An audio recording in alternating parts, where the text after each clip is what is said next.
coffee nose, seasonal allergies, but even away from seasonal allergies, histamine intolerance, when you have a glass of wine and you feel the redness and maybe heart palpitation coming, itchy skin and dry skin, disrupted sleep, bloating because you have leaky gut. In this case, we are looking deeper into the immune system, and I want to share with you amazing laboratory that has a complex test and what we can find. Are you ready? There's a Spanish laboratory called Teletest that ships this kit to any country, and you just go to the laboratory. They will draw your blood, they will put it through the centrifuge and extract the plasma, and then this plasma you just ship back. And when you receive the results, you know what's happening with your immune system. So let's look at this example and what it actually looks like. So this is from a male that suffers with histamine intolerance and seasonal allergies. And in this, let's say, first page, we are looking at lymphocytes. Just a little bit about the immune system. So we have innate immune system that fights no matter what. So this is usually like neutrophils that you will see in a basic blood test. You can watch the video about blood tests. And then we have adaptive system. So it has already learned about the pathogens and maybe pollen, and it fights it all the time.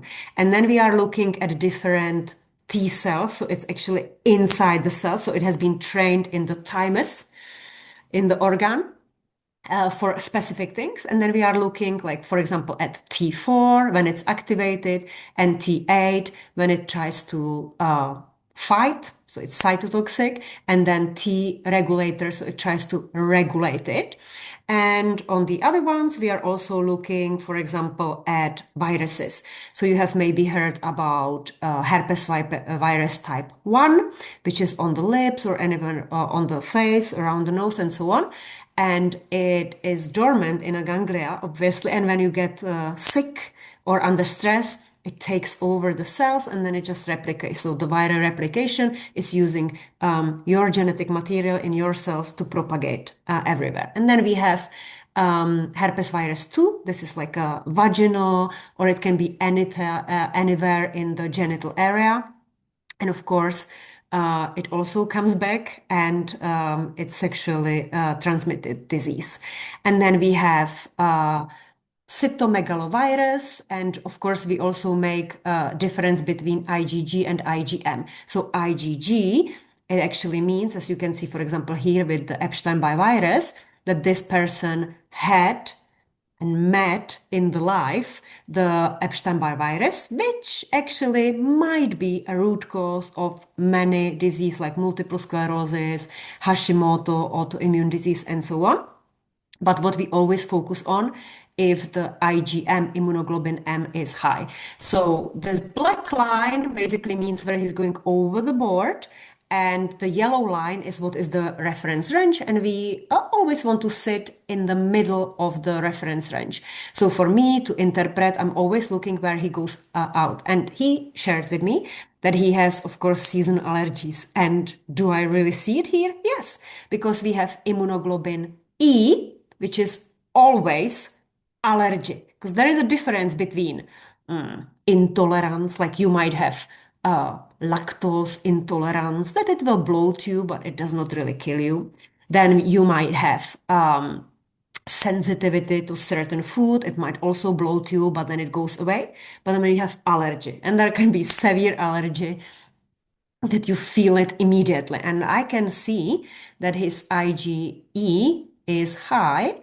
And because he even shared with me to which specific pollen, like birch, he has allergy to, I also know what is the cross-reactivity with the food. And then I can instruct him that even though this food is super healthy, it is not healthy for you, because these molecules, the molecular structure of the food, which can be, for example, peach, apricot, celery seeds, and so on, mimic the pollen, and the body is going to react exactly in the same way because it will think it's this pollen. So he has to eliminate this food.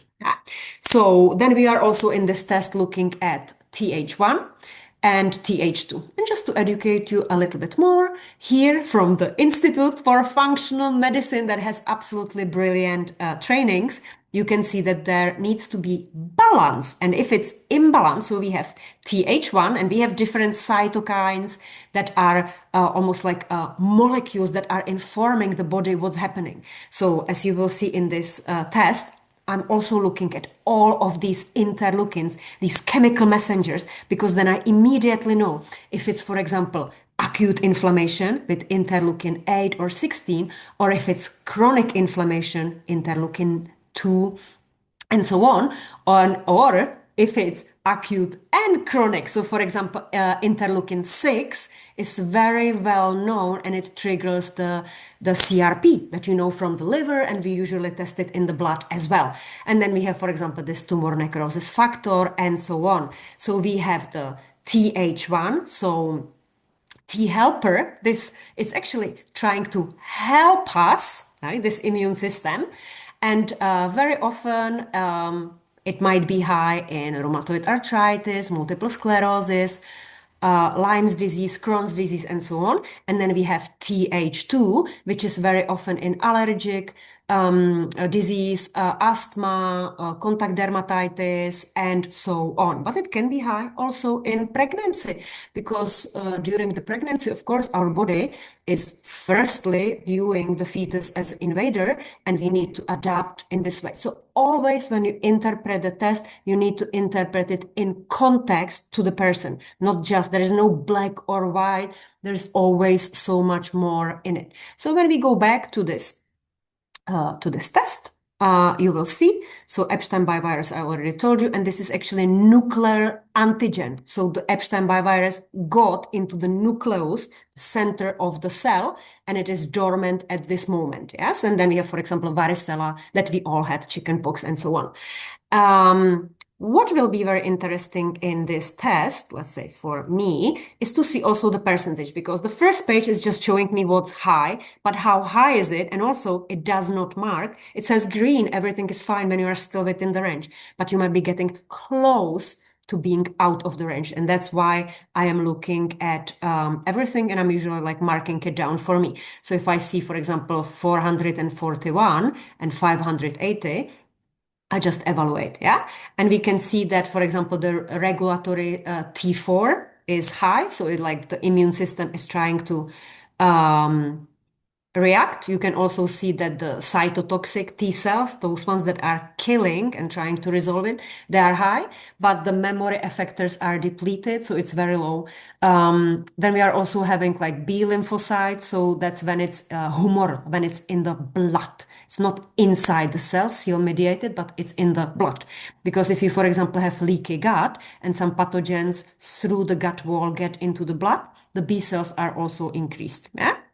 And here we see the different interleukins that I showed you that I'm focusing on. So I'm not going to go through all the tests and interpretation. That's what I do in other places, but I also want to point out to you the differences. So if it's, for example, antigen in the nucleus, or if it's early antigen, if it's like new, so you can distinguish in between that. And then also the protocols are different. So here we had the immunoglobulin E. We are also looking at these like complexes, and we are looking at the CRP. So CRP is a marker of inflammation, usually the acute inflammation, but in this case, it's not. What I'm also looking at, because we connected this with the blood test, and I will show you. So these are all the interleukins, and here we are coming into the blood tests. Yeah, so we connected it with the blood test, and I'm looking at other markers of inflammation, for example, ferritin. And you might know ferritin, like usually women have low ferritin levels. So ferritin is a protein storage of iron in the liver. And yes, usually when somebody has heavy menstruation or they don't absorb iron very well, they have low levels, which might lead to fatigue.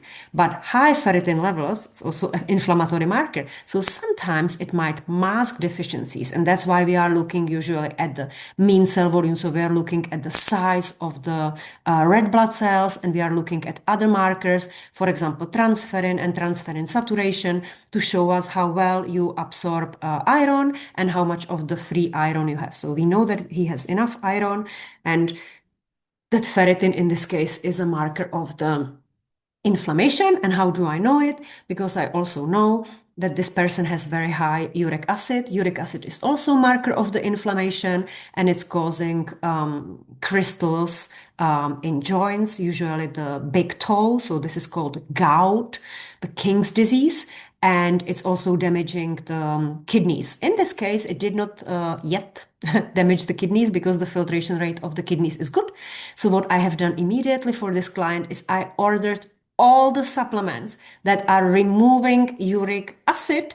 And of course, we will do the anti-inflammatory diet, lots and lots of antioxidants. And we are also going to focus, as you will see, on cholesterol levels, because his total cholesterol levels are quite high. And I'm not focusing only on the total number, which is the number of the HDL. It's the good cholesterol. That's why you see here that it needs to be more than 40, and he has 44, which is not very high. But I'm mostly focusing on the LDL. So it's a low density lipoprotein. It's like a heavy golf ball that, as it's traveling in the bloodstream, it might damage the endothelium, so the lining of the blood vessels, and it can cause the inflammation. And since we see already the inflammatory markers, and he actually had also high platelets, thrombocytes, it might potentially be, it might cause thrombosis. Yes, and that's what we want to avoid. So that's why I immediately applied everything, and I can see that he has metabolic syndrome because he has very high levels of triglycerides even though he was fasting. Yeah, and even the atherogenic marker is high. So we will be working on it for 3 months, and then we retest it to see the improvement. We were also in this test looking at tumor markers, so cancer. CEA, it's potential marker to show the gut cancer, but in this case it's low. Then we are looking at CA 19.9. This is for pancreatic cancer and the bile issues. And then, of course, because this was a man, we are looking at prostate antigen. In this case, it was low, so I was very, very, very happy. I also know that his immune system cannot work well because he has low levels of with vitamin D. And vitamin D is not just a vitamin that we get from the sunshine, but it's an immune regulator. So it basically tells your body what is self, what belongs to you, and what it does not. So we are immediately going to apply 10,000 international units of the vitamin D3 with K2 and in MCT oil. I have these brilliant companies. So again, I ordered everything, got it delivered to his address. I prepared the protocol so that he can just print it and follow what I'm saying. This is the concierge package that I offer for my functional medicine clients. This test is absolutely brilliant.